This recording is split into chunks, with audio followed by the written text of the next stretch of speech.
This happened to me in March 2023, and I'd been driving Interstate 49 for 6 years by then.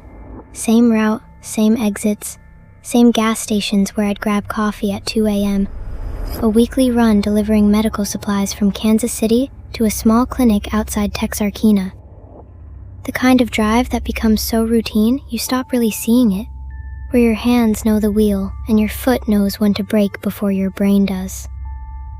Mile 83 sits in the dead center of nowhere. No towns for 30 miles in either direction, just dense forest pressing against both sides of the highway, so thick that even in daylight it looks like dusk. And there's a rest stop there, one of those old concrete buildings from the 70s that hasn't been updated since, the kind with flickering fluorescent lights and no cell service. I'd used it maybe twice in daytime all those years, and it always felt wrong somehow, though I could never explain why. I'd been on the road for hours that night, nothing unusual, just one of those drives that stretches longer than you expect, where you keep telling yourself you'll stop after the next mile marker, until eventually your body makes the decision for you. 3 cups of truck stop coffee had finally caught up with me, and it was 1:47 a.m. when I pulled into the empty parking lot, gravel crunching under my tires. One street lamp illuminated the building, and the men's restroom door was already open, not wide, just cracked about 6 inches, enough to make me pause with my hand on the car door. The building was completely silent. No other vehicles, no sounds except crickets and the electrical hum from that single dying lamp above. I stepped out and told myself I was being paranoid, that people forgot to close doors all the time. The moment I walked inside, something felt fundamentally wrong. The air thick and metallic, like breathing in copper and rust. The fluorescent lights buzzing overhead and casting everything in that sickly institutional yellow that makes living people look dead. 3 stalls, 2 urinals, and a long mirror with a crack running straight down the middle. I was alone, or so I thought, because behind me the door swung shut on its own. Not slammed by wind, just closed, deliberate and final. That's when I heard the breathing, coming from the far stall, low and wet and wrong. Not the breathing of someone sick or sleeping, but something slower and more deliberate. I froze mid-step, every muscle tensing, and through the mirror I could see under the stall door, bare feet. But they weren't standing. They were positioned sideways, like someone had collapsed on the tile floor. I told myself someone was sick, maybe drunk, maybe trying to sleep it off. None of that unusual for a place like this. Then the breathing stopped. The stall lock clicked open, and I didn't hear the door move. I saw it in the mirror, creeping outward, inch by terrible inch, until it hung halfway open. The darkness inside, absolute. No shadow, no movement. Just that black, rectangular void, and the certainty that something was watching me from within it. Then came the voice, asking softly, almost conversationally, "Did you wash your hands?" And the tone terrified me most, like we were continuing a conversation I didn't remember starting. I zipped up so fast it hurt and turned around, and the stall was empty. No feet, no body, no person. Just an open stall and something dark spreading across the floor beneath it. Not water, too viscous, moving against gravity and creeping toward me in slow tendrils. I backed toward the exit, unable to look away, and the lights flickered once, then twice, and when they stuttered back on, someone was standing behind me. I saw them first in the cracked mirror, impossibly tall with their head nearly touching the ceiling tiles, proportions wrong, arms too long, fingers too thin, and a face where all the features were there, but arranged with the wrongness of a child's drawing. The mouth too low, and the eyes not blinking together, and they smiled at my reflection. I whipped around with my fists raised and a scream caught in my throat, but there was only empty air, and behind me, the mirror cracked further with a sharp pop, spiderwebbing across the glass. Then came the knocking, rap, rap, rap, From inside the stalls, one after another, methodical and counting, moving closer, and the restroom door began to rattle violently against its frame. I ran, bursting through the door so hard I nearly ripped it off its hinges, gulping the night air like a drowning man breaking the surface, my legs tangling as I went down hard on the concrete and scraped my palms raw.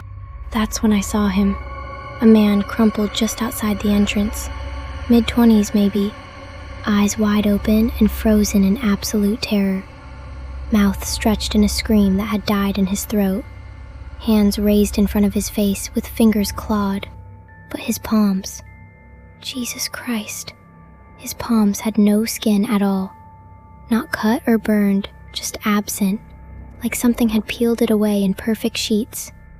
No blood, the wounds looking weeks old, but the terror in his eyes fresh. Behind me, the restroom door creaked open again, slowly and deliberately, and I didn't look back, scrambling to my car on hands and knees, throwing myself inside and locking every door while my hands shook so badly I could barely get the key into the ignition.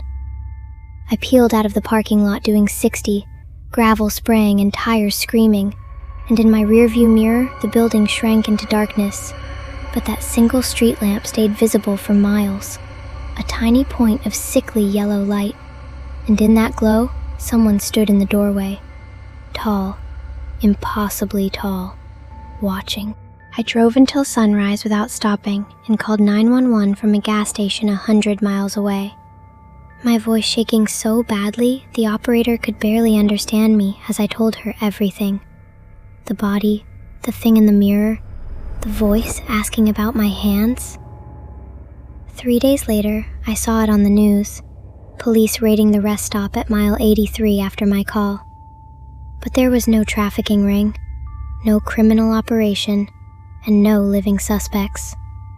And what they found was worse, because the man I'd seen outside the bathroom didn't exist. No missing persons matched his description, no fingerprints, no dental records, and the concrete where he'd lain showed no blood or drag marks, like he'd never been there at all. But when demolition crews tore into the foundation beneath the men's restroom, they found something that made investigators go silent.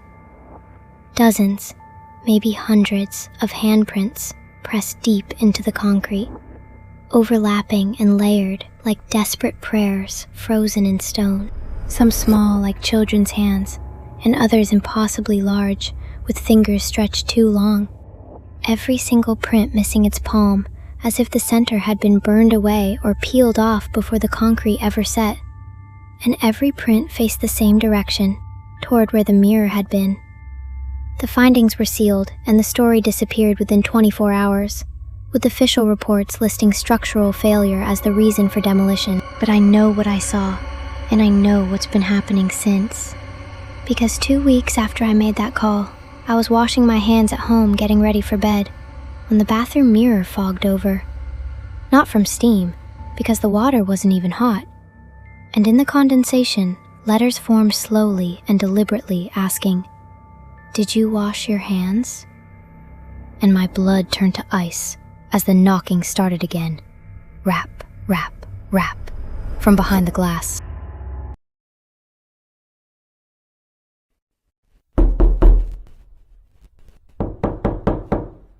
This happened in the summer of 2025, and I remember because even after midnight, the air was still warm. The kind of night where driving with the windows cracked feels better than running the AC. I'd been doing a lot of late-night driving back then, not for any exciting reason, just long routes that were faster after dark, fewer cars, fewer people, and I liked it that way because it was quieter and easier to think. That night I was heading home later than I'd planned, not rushing, just tired and ready to be done with the drive. Highway 117 isn't a road most people choose unless they have to. It cuts through miles of forest and farmland, with long stretches where the trees press in close to the shoulder. No streetlights, no houses, and no cell signal for most of it. Once you're on that road, you don't really turn around. You just keep going.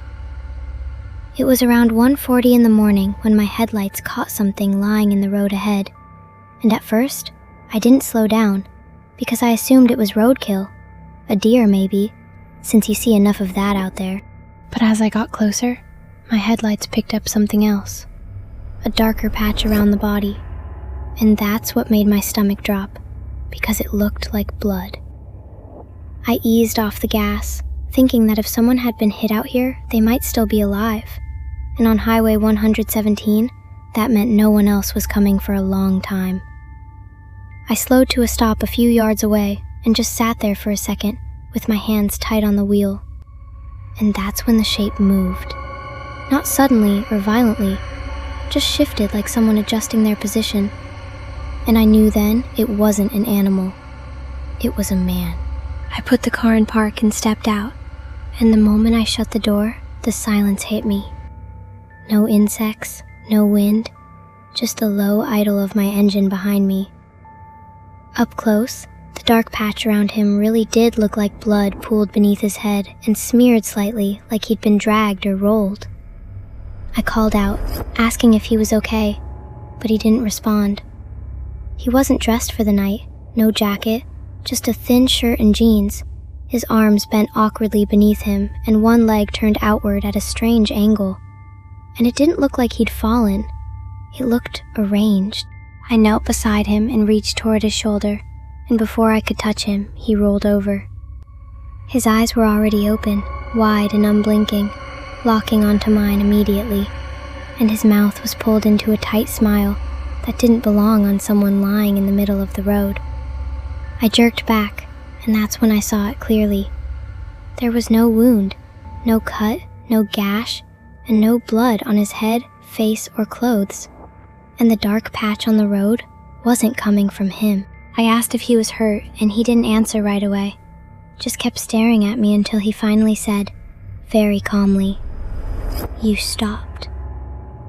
Something tightened in my chest as I told him I thought he was bleeding, but before I could finish, he sat up without any strain, groan, or sound, one moment flat on the road, and the next upright. When he stood, I realized how tall he was, way taller than me, with arms that hung just a little too low, like his proportions were almost right, but not quite.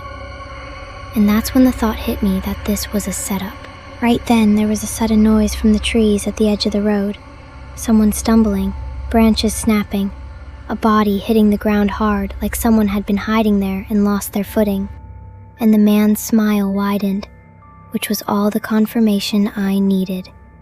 I turned to run, but he moved faster than I expected, stepping right into my path, not grabbing me, not needing to, just standing there, close enough that I had to look up at him, and for a second, I froze. I don't know what made me do it, maybe instinct, but I ducked low and shoved hard into his legs, slipping past him as he stumbled back half a step. I could hear movement behind me then, footsteps, more than one, but I didn't look back. I just ran. I reached my car, yanked the door open, threw myself inside, and slammed it shut, my hands shaking so badly I almost missed the ignition. The engine turned over, and as I started pulling forward, two figures burst out from the trees on either side of the road, men holding flashlights with beams swinging wildly toward my windshield. I floored it, and one of them ran closer than I thought possible, before hurling something at my car at the last second. The impact was loud enough to make me flinch as it hit my driver's side mirror and exploded, egg yolk streaking across the glass. And I remember thinking, absurdly, that his aim was bad, because if he'd aimed a foot to the right, it would have hit the windshield. I didn't slow down.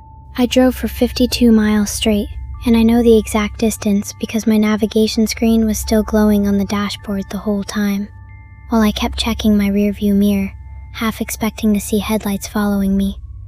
But the road stayed empty. I didn't stop until I reached a gas station, and under the harsh white lights, I wiped the egg off my side mirror with paper towels from inside the store, my hands still shaking. Then I called the police and told them everything. The man in the road, the blood that wasn't blood, the noise in the trees, the men with flashlights, and they sent a patrol car out to the exact mile marker I gave them. They found nothing. No man, no blood stains, no signs of anyone being there. Everything looked normal. But before the officer hung up, he said quietly that they'd had similar reports recently on the same stretch of highway. I asked him what he meant, and after a pause, he said people kept calling in about someone lying in the road, and by the time they got there was never anyone. When I asked how many reports there had been, he paused again and said enough that they were looking into it. That was months ago, and I've never heard anything more about it. No arrests, no news stories, no updates.